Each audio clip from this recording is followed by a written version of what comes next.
Leah do all the work. I'm going to make Anne do all the teaching. I'll do the work. She can do the teaching. Wait. Teamwork. So today is Twin Needle Friday, so you get twin instructors. So, okay. That's how we're rolling today. So, we're gonna work on twin needles. Yeah. And we have two machines in front of us. They're wildly different ends of the spectrum. Yeah, so essentially it's we have an entry-level machine and a top-end machine, one from Brother, one from Bernina. We're going to do twin needle work on both of them, and we're going to sort of give you the technical tips on making this work for you, and you know, a few do's, a few don'ts, what you're looking for, what you can do, what you can't do. And this is something just for the price of the needle that all the machines can do. And interestingly enough, the Brother machines tend to come packed with a twin needle. So we'll talk about each machine. So depending on which machine you have, well, hang on. We're going to go all the way through one and then all the way through the other. So should we start with the Brother? yeah, you can if you want to. Sure. Take it away. I'll have a little nap. What? No napping. So if you got a Brother sewing machine and you got, where am I? And you got a package in your collection of goodies when you got it that looks like this, and you've never opened it, you're going to have a twin needle hiding in there. And Brothers come with a default standard size twin needle on all their machines. They don't ship you a whole bunch of fancy ones. They ship you one size for everything. Mm-hmm.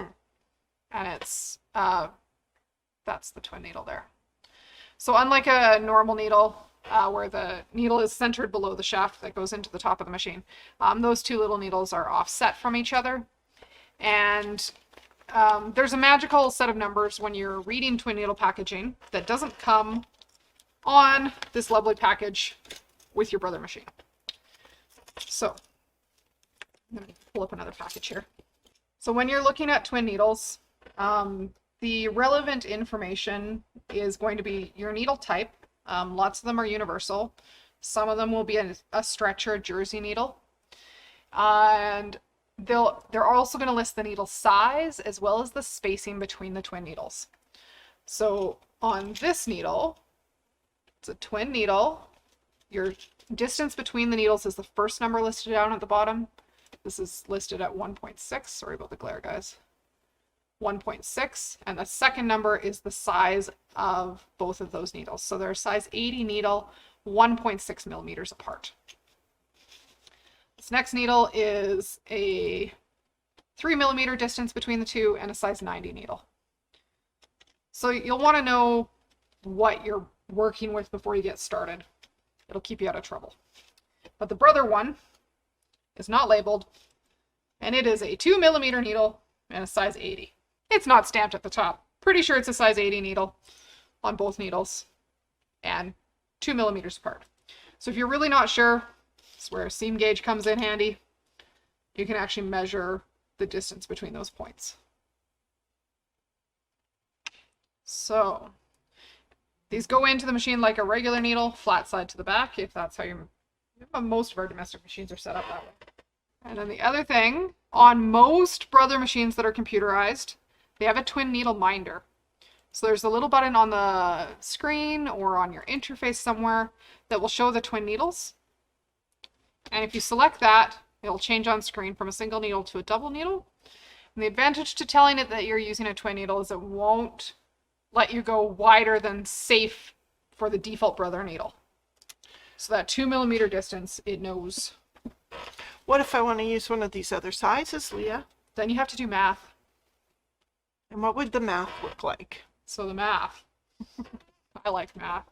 Let's talk math. So the first number you need to know is the hole size in your stitch plate. Most Brother machines are a 7 millimeter hole. And your twin needle, if it's 2 millimeters, you can't go wider than 5. So 7 minus 2. If I was using a 3 millimeter needle, twin needle, it would be 7 minus 3. So I couldn't go wider than 4. Right.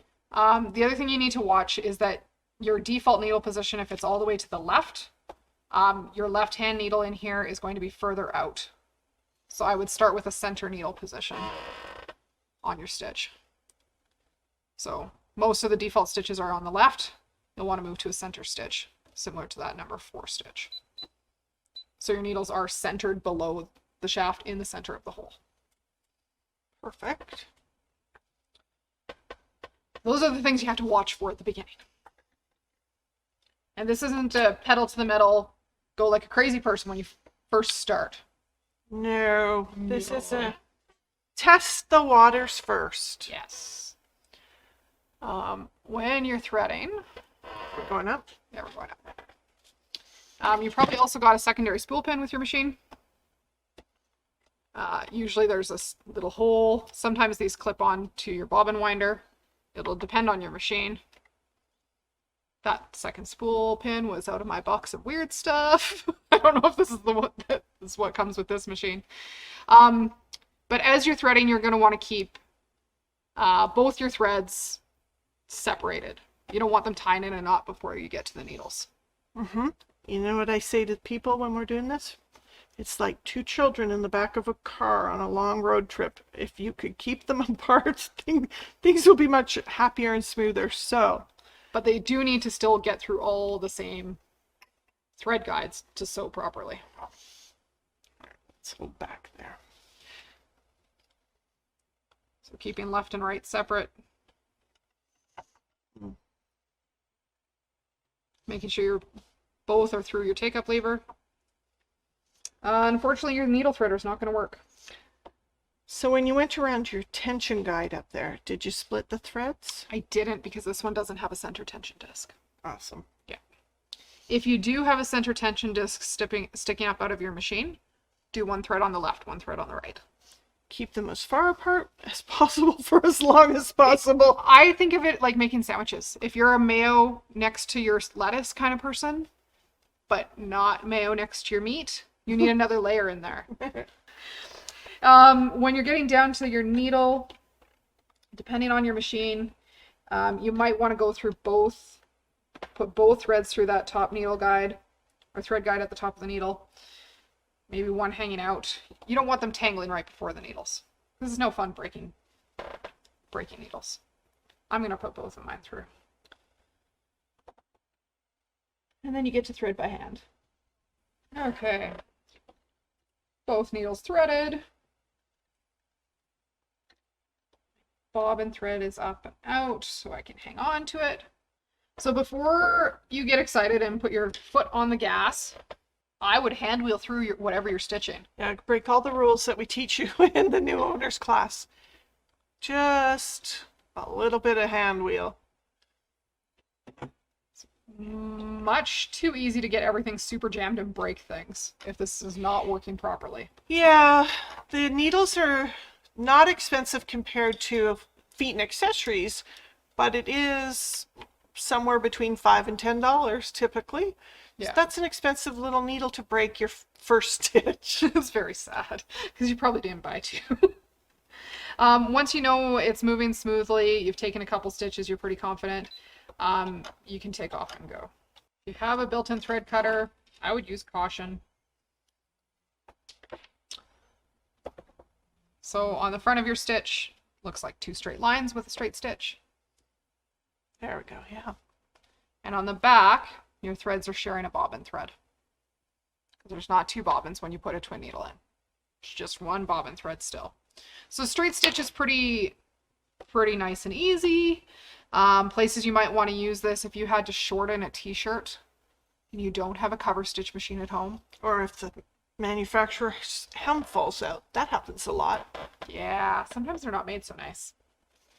We could use this on a knit to replicate our t-shirt hem. And there's a lot of twin needles. They come as ballpoint knit jersey so that you get a better result on your knits. Yeah. Now, key thing that you might not be able to see with that pale yellow fabric is the hem is on the back. So you're hemming from the front of the t-shirt. So this is where knowing where your fabric is lining up on your stitch plate is key. Because if you fold up a 1-inch hem, you don't want to sew an inch and a half up. You'll be very unhappy. So common problem is puckering. What are we going to do about that, Leah? So if this is puckering, I would loosen your upper tension. So on this machine, it's manual tension up on the top. I've already actually got this looser. Okay. So it's down at 2.5 from the default of 4. That'll keep it from tunneling. Yeah. You could also stabilize the stitch with something like a tearaway tape. So this is a embroidery tape.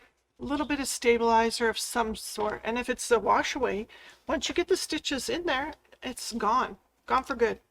It also, that would be an awesome way to base that hem in place.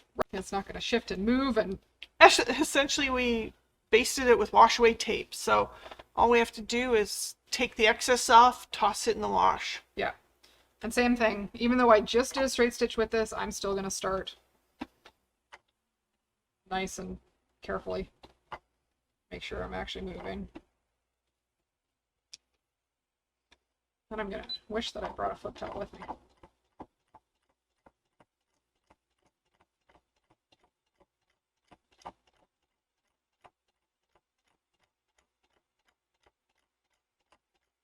If your machine has presser foot pressure control and you're working with a knit, you can manage the ripple that happens a little more cleanly. But now I've shortened my t-shirt. So the other thing you can do, I'm going to do a decorative one. You're not limited to straight stitches. You can also do simple stitches that have some lateral movement in them. So a zigzag stitch will work. I'm going to do number 8.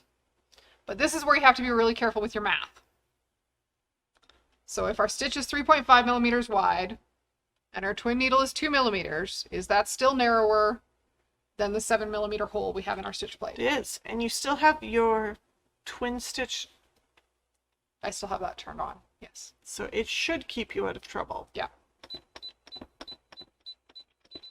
It didn't. It didn't. Interesting.